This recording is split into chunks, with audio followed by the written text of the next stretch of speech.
క్లాస్లో మనం remaining experiments గురించి చూద్దాం. అయితే జనరల్గా మనకి ఫోటోసింథసిస్ అంటే ఏంటో తెలుసు. ఫోటోసింథసిస్ జరగాలంటే ఏమేం కావాలి అన్న వాటి గురించి కూడా మనం ఇప్పుడు చూద్దాం. ఫస్ట్ వన్ ఏంటి అంటే సన్లైట్. సన్లైట్ అనేది ఉండాలి, కార్బన్ డయాక్సైడ్ ఉండాలి, వాటర్ కావాలి, మినరల్స్, క్లోరోఫిల్ ఇవన్నీ కలిస్తేనే అది ఫుడ్ని ప్రిపేర్ చేసుకోగలుగుతుంది ప్లాంట్స్. కాబట్టి ఆ ప్రాసెస్ని మనం ఫోటోసింథసిస్ అంటాము. ఇప్పుడు మన ప్రజెంట్ ఎక్స్పెరిమెంట్ ఏంటి అంటే ఫస్ట్ వన్ చెప్పంగానే కాదు, ఈ సన్లైట్ ఉంటేనే ఫోటోసింథసిస్ జరుగుతుంది అని చెప్తున్నారు. మనం కూడా దీన్ని ఎక్స్పెరిమెంట్ చేసి మరి అది రైటా రాంగా అన్నది మన అబ్జర్వేషన్లో మనం కూడా ఎక్స్పెరిమెంట్ చూసి నేర్చుకోవచ్చు. ఫస్ట్ వన్ ఏంటి అంటే ఫోటోసింథసిస్కి సన్లైట్ అనేది నెసెసరీ అని నిరూపించే ప్రూవ్ చేసే ఎక్స్పెరిమెంట్ గురించి today we have to learning about sunlight necessary for photosynthesis. First ఈ సన్లైట్ అనేది కీ రోల్ ప్లే చేస్తుంది అని చెప్పిన సైంటిస్ట్ ఎవరు అంటే సిబి వాన్ నీల్ అనే సైంటిస్టు ఈ సన్లైట్ అన్నది కీ రోల్ ప్లే చేస్తుంది ఫోటోసింథసిస్లో అని చెప్పాడు. ఆయనే ఫోటోసింథసిస్ ఈక్వేషన్ని కూడా ప్రపోజ్ చేయటం జరిగింది. ఇక now we are going to learning about experiment.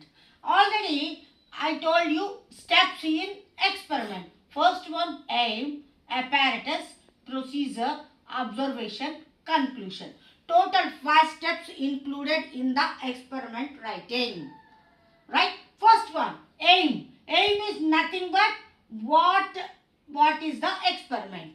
Aim ante enti, experiment enti అని చెప్పటం. ఈ ఎక్స్పెరిమెంట్ ఏంటి? Sunlight is necessary for photosynthesis. ఫోటోసింథసిస్కి సన్లైట్ అన్నది నీడ్ అని చెప్పే ఎక్స్పెరిమెంట్.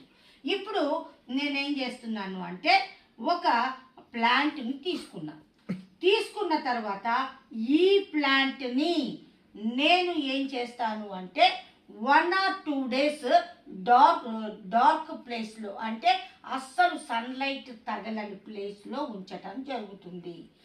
ఎందుకు ఉంచాలి అంటే సన్లైట్ పడితే ఫోటోసింథసిస్ జరుగుతుంది, జరిగితే అది స్టార్చ్ని ప్రిపేర్ చేసుకుంటుంది.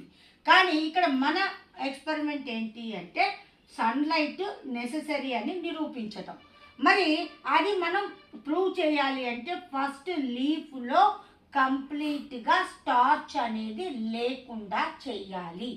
అది ఫస్ట్ స్టెప్ అనమాట.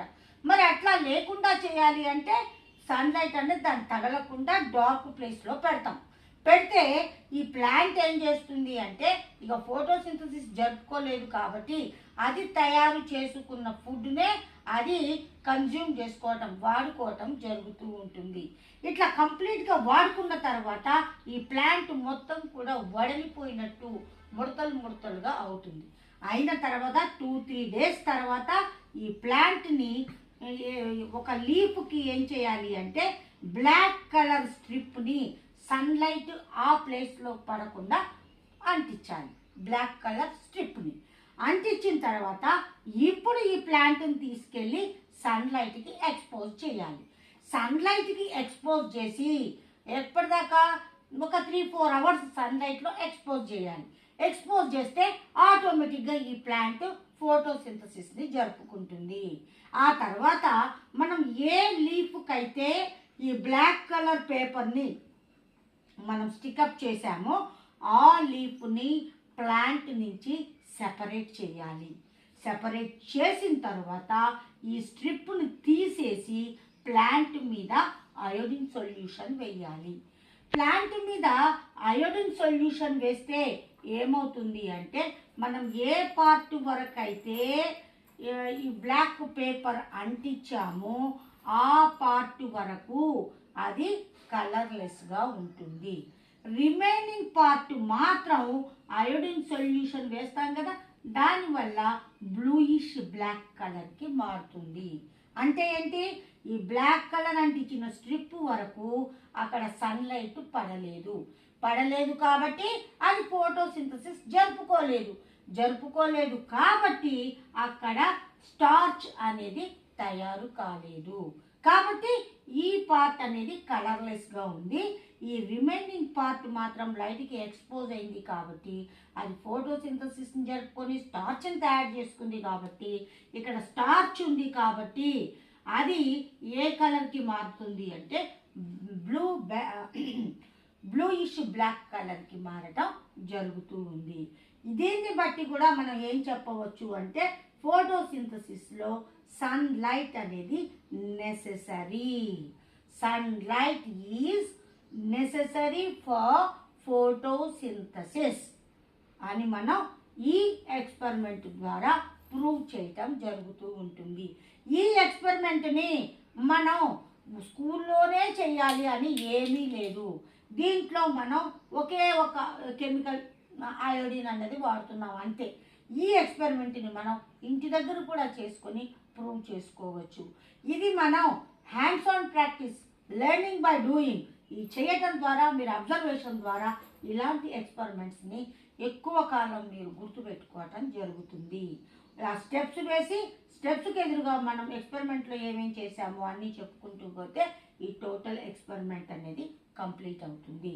ఇక నెక్స్ట్ వన్ ఏంటి అంటే కార్బన్ డైఆక్సైడ్ అంటే CO2 is necessary for photosynthesis.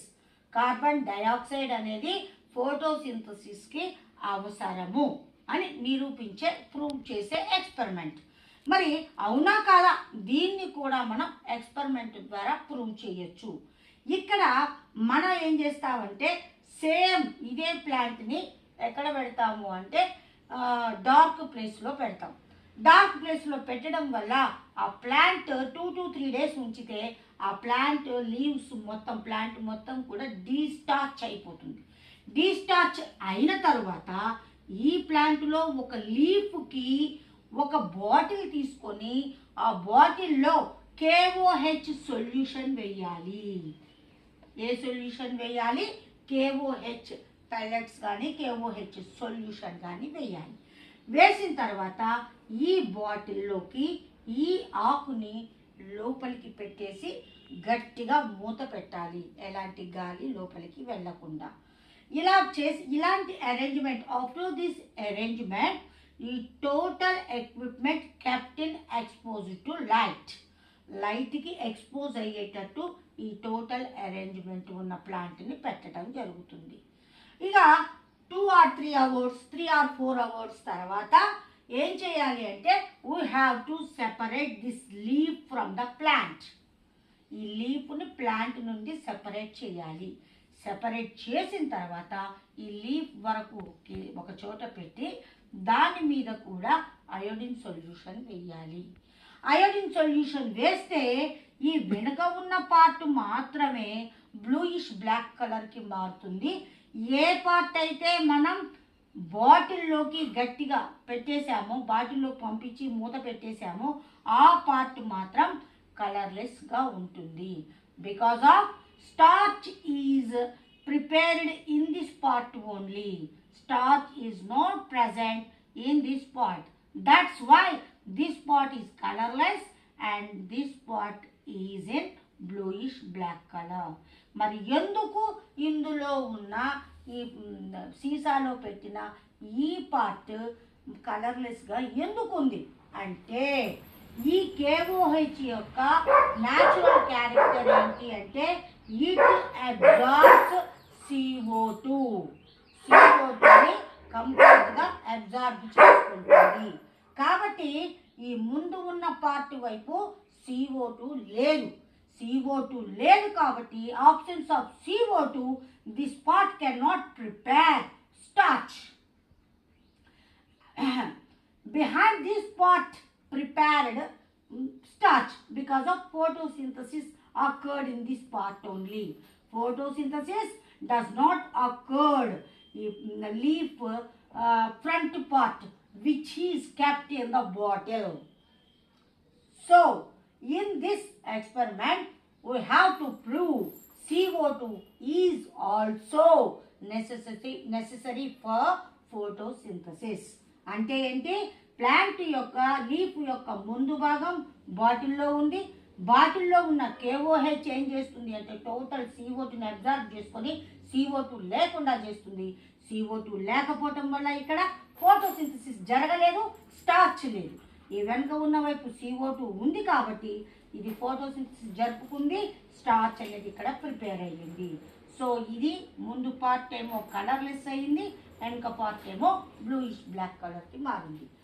ఇది photosynthesis. CO2 is necessary for photosynthesis experiment, right?